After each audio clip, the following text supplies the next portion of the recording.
Good morning. If you have your Bibles and want to be turning to Luke, the 6th chapter, we're going to be reading from there in just a few moments.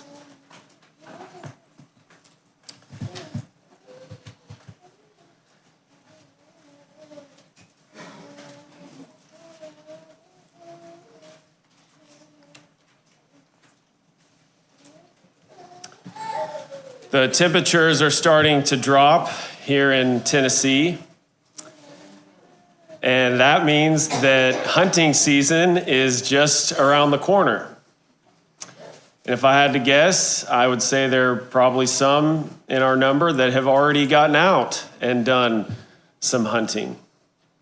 But this past weekend in Tennessee was designated as Young Sportsman Weekend. Anyone from the age of 6 to 16 years old could go out, and if they saw that big, beautiful buck that's been walking around the last few months, they could take their shot at it. Now, of course, there's some requirements to be able to do this. They have to get a certification, education class that they have to take, a hunter's certification. And then they also have to be accompanied by an adult. Now, why is it necessary for, say, a 10-year-old to be with a parent when they're out trying to hunt one of these animals? And that's an obvious question, I suppose, because they are handling something that is very powerful. And anytime you're using something that has a lot of power, there is the potential for it to be dangerous. And so you, of course, want a mom, a dad, a parent, someone there to help guide, instruct, and assist if there were some issue that came up. Do you realize that all of us possess something that is incredibly powerful? I'm not talking about a rifle or a bow or any kind of weapon. Proverbs 18 and verse 21 says that the tongue holds the power over life and death. Our words have tremendous influence. And it is the struggle of every person who is living to try and control or maintain composure over the words that we speak. I'd like for us to think about a phrase that is brought up in the book of Ecclesiastes in chapter 3, verse 7, when the preacher says that there is a time to be silent, and then there is a time to speak. You ever heard something come out of someone's mouth and thought to yourself, I wasn't expecting that? Or maybe it was something that came out of your mouth and it almost surprised you as the words left. And when it's from someone else, we might be thinking, well, I didn't know that they felt that strongly about that, or I didn't know that they were feeling that way about this particular subject. But look at what Jesus says in Luke chapter 6 and verse 43. Luke 6 and verse 43. He says, "For a good tree does not bear bad fruit, nor does a bad tree bear good fruit. For every tree is known by its own fruit. For men do not gather figs from thorns, nor do they gather grapes from a bramble bush. A good man out of the good treasure of his heart brings forth good, and an evil man out of the evil treasure of his heart brings forth evil. For out of the abundance of the heart, his mouth speaks. Jesus is speaking in what's known as the Sermon on the Plain. And he gives this analogy about a tree, a plant. And he makes the point that the type of produce that comes from the tree or the plant is based upon the health and condition of that tree. If you have a plant that is weak and diseased, the leaves are falling off, what type of fruit is that going to produce?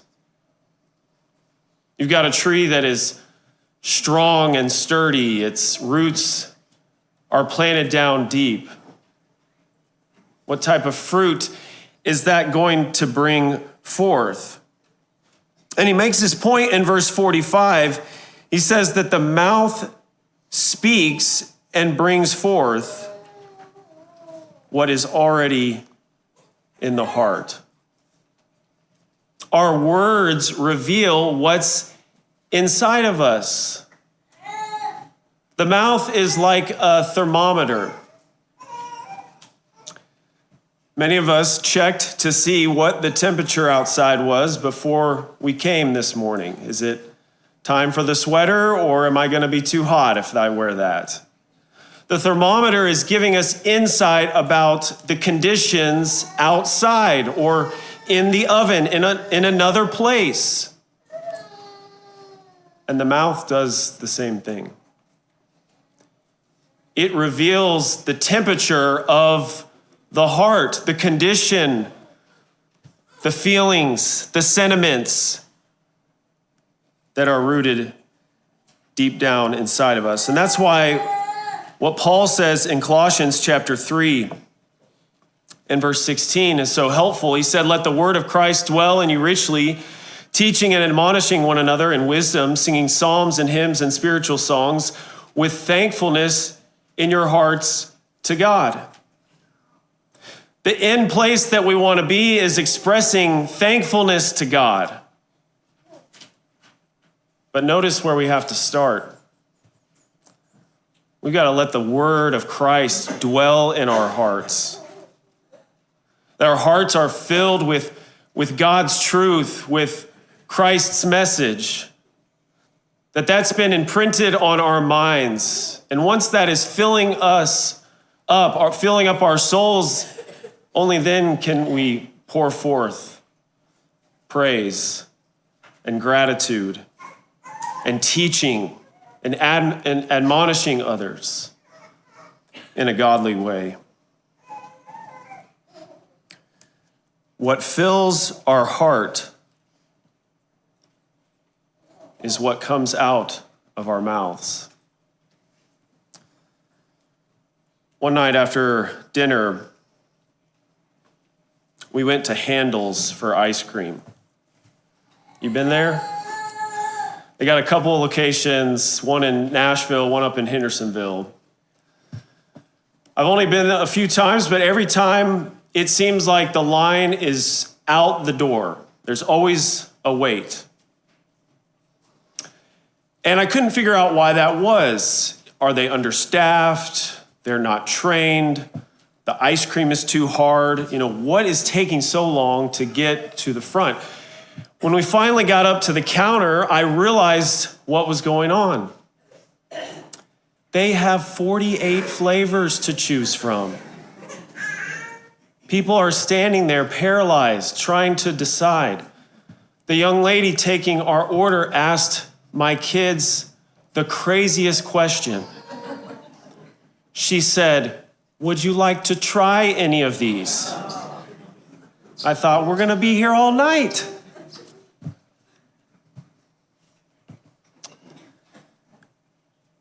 When it comes to speech, there are really only two kinds of flavors. There are lots of different ways of saying things. We have phrases, all types of words. But when it comes down to it, our speech is either building up or it's tearing down.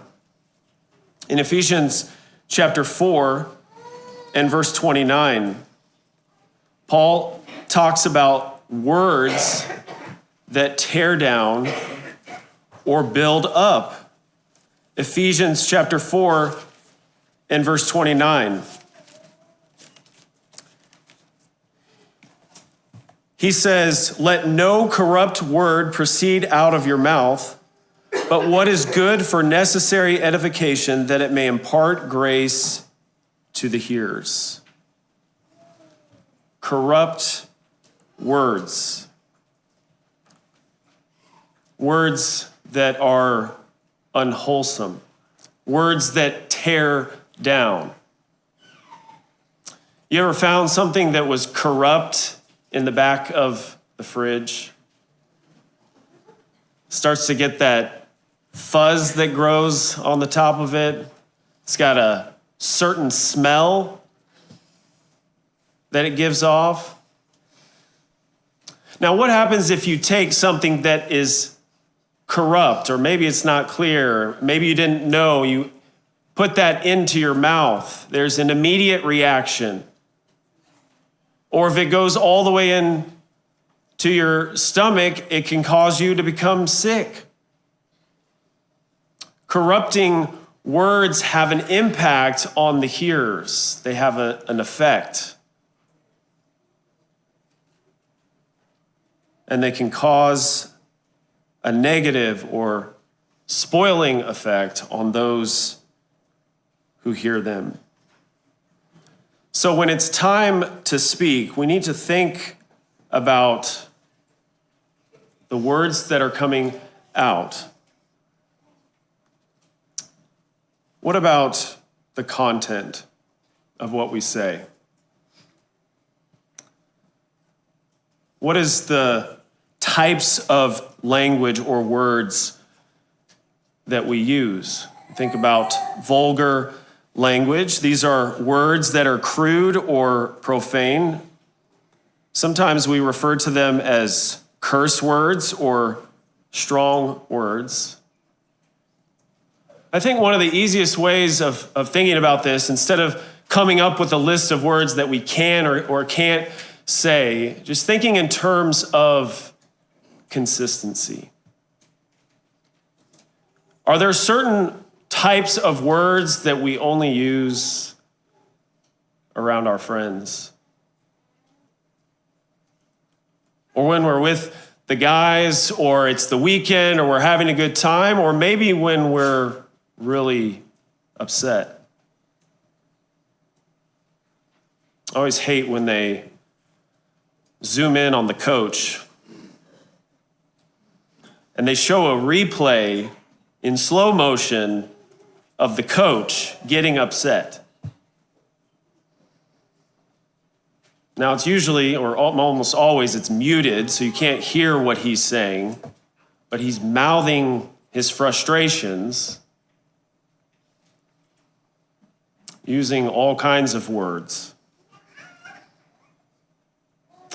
But then when he gets with that sideline reporter, all of a sudden that's been cleaned up. He's saying the right things in the right ways. But God's people shouldn't have inconsistencies in between. One setting where we say things that might shock and offend, and then in another setting, it's appropriate for all people. In James chapter 3 and verse 10, he says, For from the same mouth come blessing and cursing, my brothers, these things should not be so.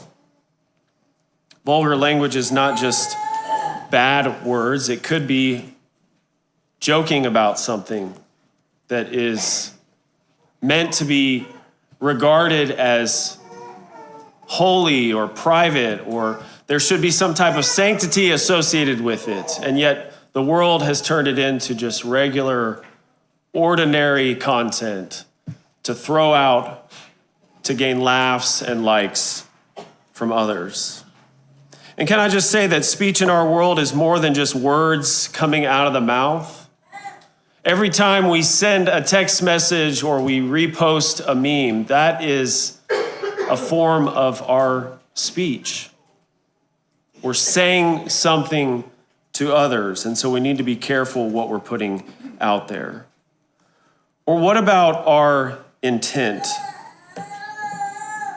What's the meaning behind what we're saying? Are we slandering another person with our words? In 2 Kings chapter 2 and verse 23, story about Elisha, it says, "Then he went up from there to Bethel, and as he was going up the road, some youths came from the city and mocked him and said to him, 'Go up, you bald head.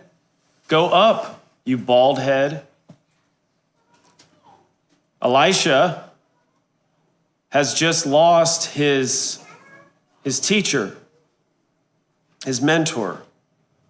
Elijah has gone to be with God.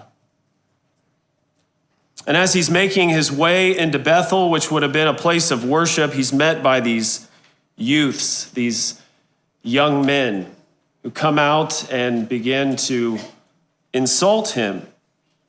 "Go up, you bald head."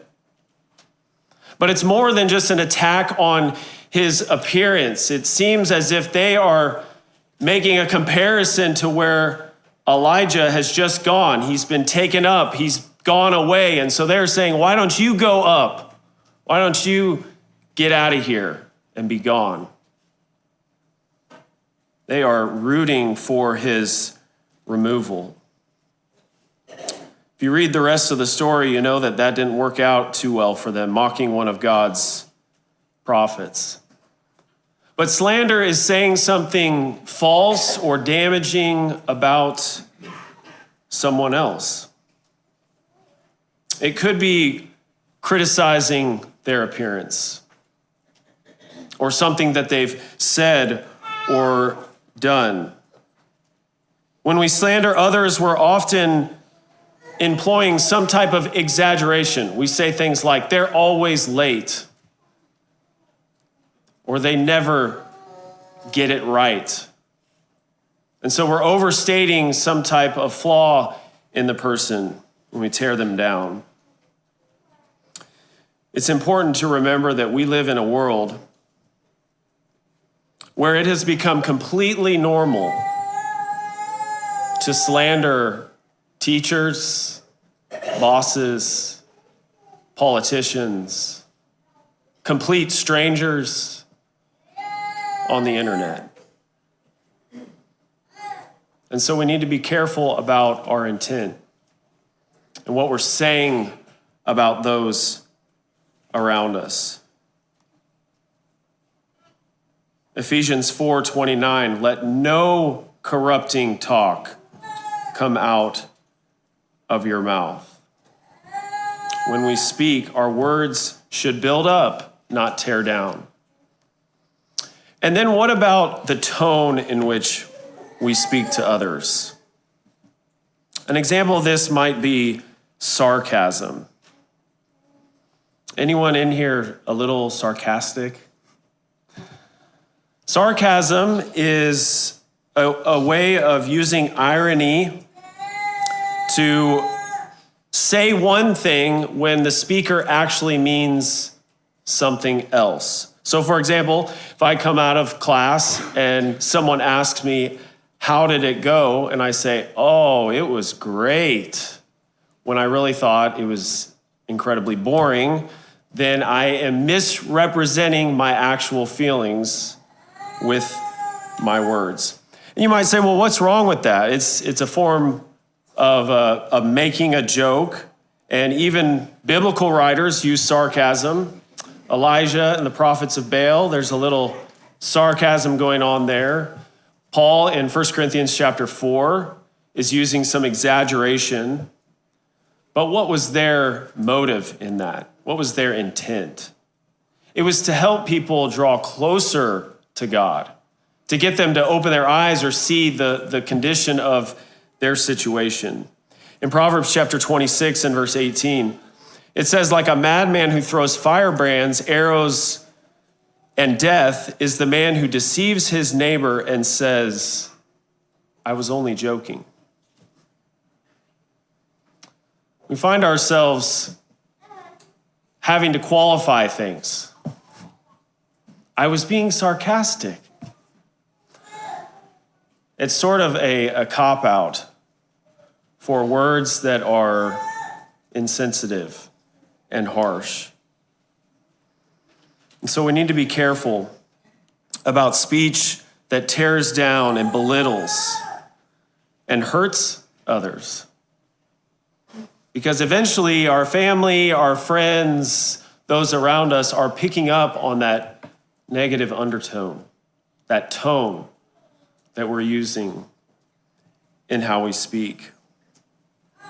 Well, I'd like to close the lesson with a few applications on the positive side of how we can use our speech for good. First of all, notice that when it's time to speak, there's a time to speak when others need encouragement. In Proverbs chapter 25 and verse 11, it says, like apples of gold in settings of silver is a word spoken in the right circumstances. There are times when we absolutely need to speak up. When someone is hurting, when someone feels unappreciated, when someone is discouraged. A word that is spoken at the right time in the right way is as valuable and precious as an apple of gold in a silver setting. And so when we have the opportunity and the ability, then there is a responsibility to use our words for good. One of the girls was doing a presentation for school, and they had to pick a creature from the ocean and do some research, make a poster board, and then give a presentation to the class. She picked the octopus. And so she got all of her facts together and the pictures printed out and put them on the poster board. And she said, Dad, I wanted to practice this for you. And so I was listening real intently. And when she got to the end, I wanted to ask some questions to show that I was paying attention the whole time. And also to check her knowledge and to make sure that she was prepared so that if any of the kids happened to raise their hands at the end, she would have some confidence in being able to say the answer. And so I'm rattling these questions off, one after another. And after the third or fourth one, she stopped me. And she said, Dad, did I do a good job with the presentation? And I had forgotten that part, the positive affirmations, you're doing great. Sometimes we can jump right to the critiques and the criticisms and the what you can do better or what you should have done or what you need to do next time without offering that encouragement. Kids need a lot of encouragement. And it's often because they're doing something for the very first time. When you're new at something, you're unsure of yourself. You're trying to figure out how it works. But kids aren't the only ones that are doing new things. We have new parents, new members. We've got people who are new to our company who've never done this job before. And so you look around and see all the newbies. Those are people who are ripe for offering encouragement. When you are in a position where you're comfortable and you've already figured it out, why not use that opportunity to help lift others up with your words? When is it time to speak? When there is an opportunity to teach others.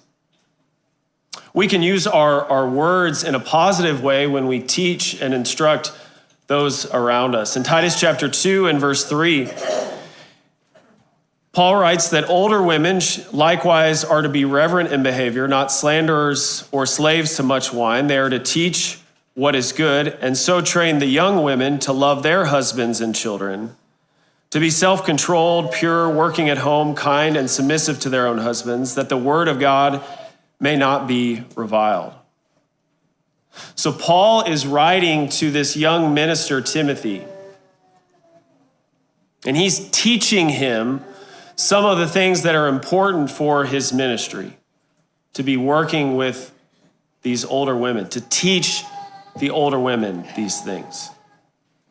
And the older women are to take these godly characteristics to heart so that they will be able to teach what is good, verse 3.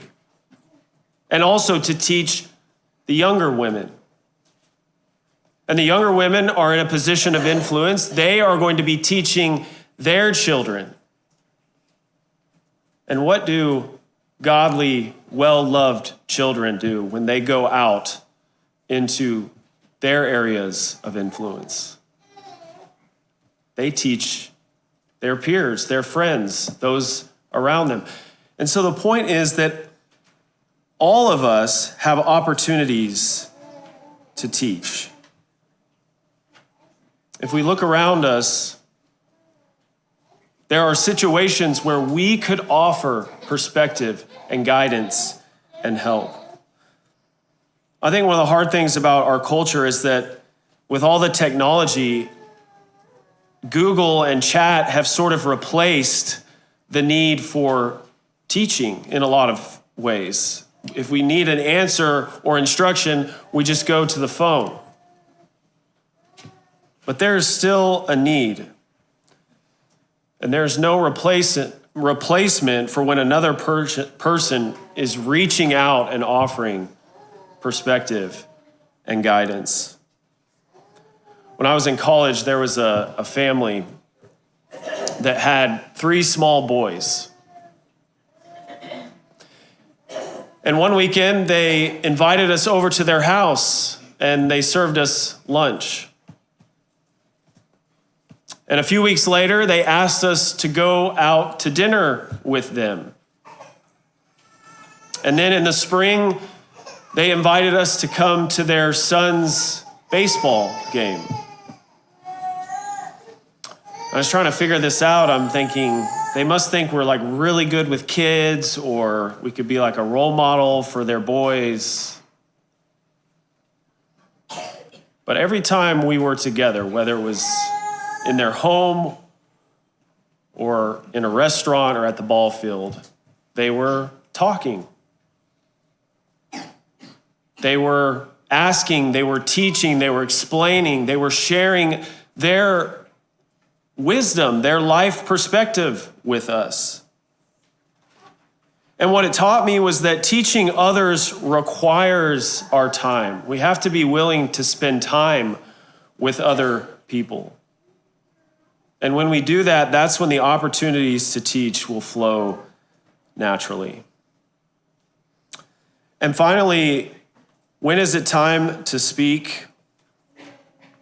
When there's a need to express gratitude and thanks. Luke tells a story in his gospel, Luke 17, about the 10 lepers who came to Jesus to be healed. And Luke says that there were 10 men who came, but after going to show themselves to the priest, there was only one who returned. when he realized he had been cleansed. Only one came back to express his praise and his thanks to God. We, as God's people, need to be in the 10%. We need to be the ones who are returning and going back to express our gratitude, something that should set us apart from people in the world. I was coaching a team one year, and I had this girl that after every practice, she would come up and say, "Thank you for coaching us today." And I thought, she must have seen me unloading all the equipment out of the car and carrying it down the hill and getting the hitting station set up and spending my Saturday afternoon for an hour and a half coaching these kids. And that's why she's saying that. And no. She was told to do that and may not have realized all of the work and effort that was going into making that team a reality. But when we express gratitude and appreciation, we're acknowledging the time and the effort that goes in to people who help us. And that's important. Our hearts should be filled with gratitude, mouths that speak thankfulness, instead of just criticism or highlighting what was missing or lacking in every situation. There is a time to speak, to open our mouths, to offer encouragement, to teach others, and to give thanks and express gratitude. We're going to close with a song of encouragement this morning. If there's something that we can do to support or help you in your walk with the Lord, please use this opportunity as together we stand and sing.